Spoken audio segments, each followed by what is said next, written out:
सुप्रभात मेरे प्रिय विद्यार्थियों। मुझे आशा है कि आप सब अपने घरों में अच्छे से होंगे और स्वस्थ होंगे।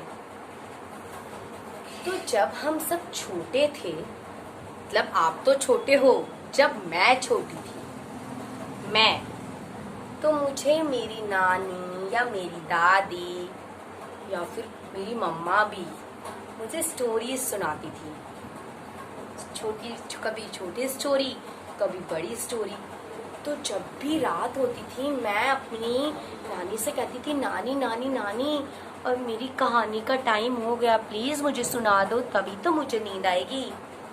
फिर कभी अपनी दादी से, कभी अपनी नानी से, और जब दोनों नहीं होती थी घर पे तो मैं अपनी मम्मा के पीछे पड़ जाती थी कि मम्मा प्लीज मुझे कहानी सुनाओ ना। तो मेरी मम्मा कहती थी, ये बताओ तुम डेली नई नई कहानियां सुनती हो, तो अगर मैं तुम्हें कुछ कहानियां लिखने के लिए भी कहूँ तो तुम क्या लिखोगी? तो मैंने कहा मुझे लिखना भी है। तो मेरी मम्मा ने बोला, मैं तो आपको कहानी तब सुनाऊंगी जब आप लिख के मुझे बताओगी। तो मेरी मम्मा ने मुझे एक स्टोरी सुनाई। एक था डैश कौवा। तो मेरी मम्मा बोली, अब ये बताओ कि यहाँ मैं क्या भरूंगी, तब इसकी कहानी में आगे शुरू करूंगी। मैंने कहा एक था डैश कौवा। हाँ, मैंने कहा मम्मा एक था प्यासा कौवा, यहाँ पे प्यासा भरा जाएगा। ऐसे कर करके मेरी मम्मा ने मुझसे पूरी स्टोरी लिखवा ली। मैंने कहा वो मम्मा मुझे तो स्टोरी लिखना भी आ गया, मुझे तो कहानी भी लिखनी आ गई। आपने मुझे कहानी सुनाई जगह छोड़ छोड़ के, और मुझे उसे लिखना भी आ गया। तो उस दिन मैं बहुत खुश हुई।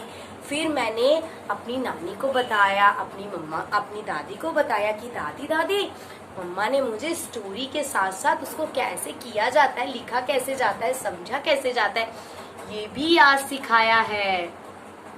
तो मेरी नानी बोली अच्छा, तो अब आप तो समझ गए होंगे कि आज का जो मेरा विषय है वो क्या है, बताइए। हाँ, आज का मेरा विषय है कहानी लेखन।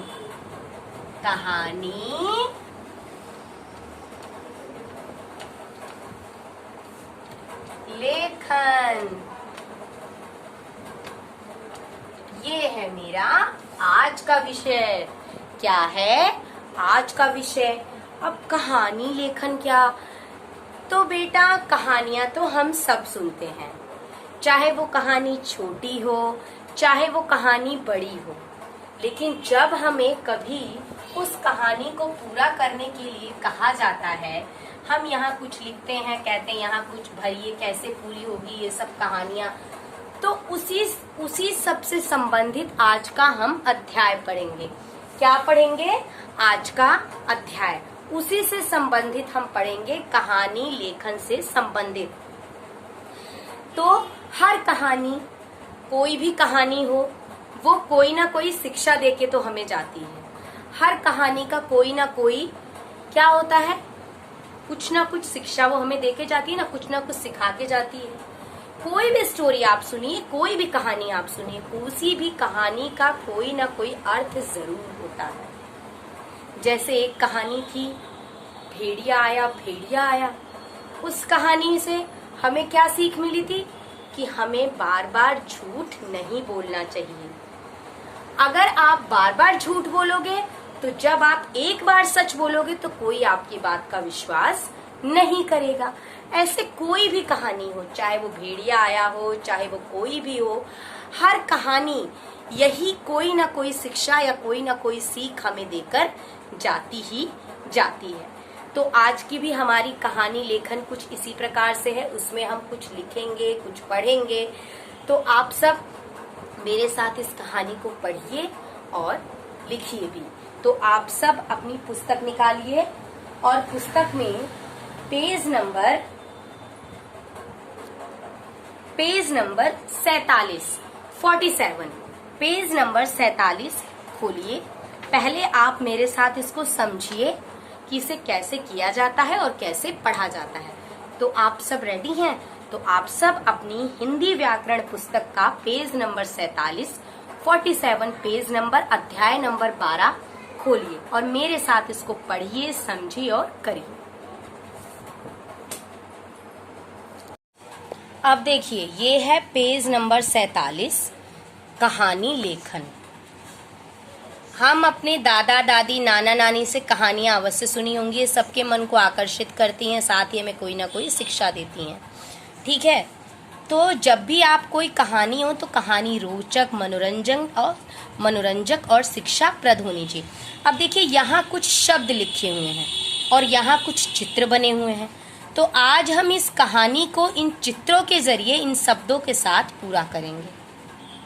तो चलिए, एक डैश में एक हिरन। तो हिरन कहाँ रहता है बेटा? हम घरों में तो हिरन को नहीं पालते हैं, तो कहाँ रहता है वो? जंगल में। तो हम यहाँ क्या भरेंगे? जंगल। एक जंगल में एक, ये किसका चित्र है? कौवा। कौवा और एक चूहा रहते थे। तीनों आपस में गहरे डैश थे। तो हिरन, कौवा, चूहा क्या हो सकते हैं? आपस में मित्र। तो यहाँ हम भरेंगे मित्र। देखिए, हमारी इतनी कहानी पूरी हो गई। एक जंगल में एक हिरन, एक कौवा, एक चूहा रहते थे। तीनों आपस में गहरे मित्र थे। तीनों साथ साथ डैश और खाते पीते थे। क्या करते थे? तीनों क्या करते थे? एक साथ रहते और खाते पीते थे। एक दिन डैश में एक, कहाँ?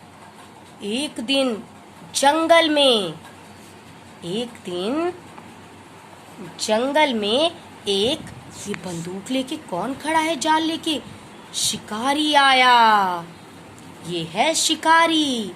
उसने अपना जाल फैला दिया। बेचारा हिरन उस जाल में फंस गया। उस समय कौवा और चूहा वहां नहीं थे। कौवा आया, उसने हिरन को जाल में फंसा देखा। वह यह देखकर पेड़ पे बैठकर डैश डैश करने लगा। तो कौवा कैसे करता है? काव काव। उसने जब अपने मित्र को देखा तो वो कैसे करने लगा? अपनी आवाज निकालने लगा, काव काव। कौवे की आवाज सुनकर चूहा भागा चला आया। चूहे ने अपने तेज दांतों से जाल काट दिया। इस प्रकार हिरन की जान बच गई। हमारी कहानी भी पूरी हो गई और हमने कहानियों में अपने शब्दों के जरिए, चित्रों के जरिए अपनी कहानी को पूरा कर लिया। फिर से पढ़ते हैं। एक जंगल में एक हिरन, एक कौवा और एक चूहा रहते थे। तीनों आपस में गहरे मित्र थे। तीनों साथ साथ रहते और खाते पीते थे। एक दिन जंगल में एक शिकारी आया। उसने अपना जाल फैला दिया। बेचारा हिरन उस जाल में फंस गया। उस समय कौवा और चूहा वहां नहीं थे। कौवा आया, उसने हिरन को जाल में फंसा देखा। वह यह देखकर पेड़ पे बैठकर काव काव करने लगा। काव काव की आवाज सुनकर चूहा भागा चला आया। चूहे ने अपने तेज दांतों से जाल काट दिया। इस प्रकार हिरन की जान बच गई। अब ये देखिए, चित्र देखकर संकेतों की सहायता से कहानी लिखिए। जंगल, नदी, सारस, लोमड़ी, मछली, दोस्ती, सुराही, थाली, खीर, भूखा, बदला, बुलाना। अब ये देखिए, ये कौन है? ये दो मित्र हैं, लोमड़ी और सारस। और क्या है? तो लोमड़ी ने सारस को किस पे बुलाया? दावत पर बुलाया। फिर दावत में लोमड़ी ने, ये देखिए, दावत पर बुलाया। लोमड़ी और सारस मित्र थे, तो लोमड़ी ने सारस को दावत पे बुलाया। और जब उसने दावत पर बुलाया तो वो उसने उसको छिछले बर्तन में खाना दिया सारस को। तो वो तो खुद तो छिछले बर्तन से खा गई, लेकिन सारस कैसे खाता? वो बेचारा भूखा का भूखा ही रह गया। लोमड़ी ने खीर बनाई थी जो सारस को बहुत पसंद थी, जिसके लिए बेचारा दिन भर भूखा था। वो नहीं खा पाया। उसने बदला लेने की सोची। उसने अगले दिन कुछ दिन पश्चात लोमड़ी को बुलाया और सारस ने कैसे सुराहीदार बर्तन में खीर रखी। अब सारस की गर्दन तो लंबी होती है, वो सुराही वाले बर्तन से खा गया और लोमड़ी भूखी की भूखी रह गई। इसको कहते हैं जैसे को तैसा। इस कहानी को आप अपने शब्दों में लिखिए चित्र की सहायता से, जैसे मैंने आपको बताया है। ये बेटा आपका क्लास वर्क है। अब आइए इस पे बॉक्स में दिए गए शब्दों की सहायता से कहानी पूरी कीजिए। तो गर्मी का दिन था, एक कौवा आकाश, यहाँ हम भरेंगे आकाश में उड़ रहा था। वह डैश था, प्यासा था। उसने एक घड़े में क्या देखा? पानी देखा। उस घड़े में पानी डैश था। कहाँ था? पानी कम था। पास में पड़े कुछ डैश को देखा, कंकड़ों को।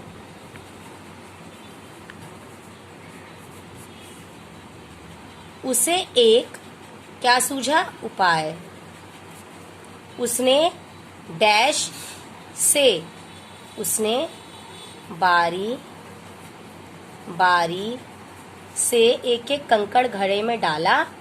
पानी कहाँ आ गया? ऊपर। डैश कौवा प्यासा कौवा पानी पीकर उड़ गया। ठीक है, ये बेटा आपका होमवर्क है। ये क्या है? आपका होमवर्क है। ये जो फिलअप्स के साथ कहानी दी हुई है, ये जैसे मैंने आपको भरवाया है ऐसे ही आपको अपनी कॉपी में करना है। पुस्तक में तो करना ही करना है, आपको अपनी होमवर्क कॉपी में भी इसको करना है। और बेटा किसी भी दिन मैं आपका कोई भी चैप्टर का सरप्राइज टेस्ट ले सकती हूँ, चाहे वो हिंदी व्याकरण हो, चाहे वो सुनहरी धूप हो। तो आप जितने अध्याय पढ़ाए जाते हैं उनको ध्यान से पढ़िए और समझिए। तो फिर मिलेंगे नए अध्याय के साथ। घर पर रहिए, सुरक्षित रहिए। Bye bye.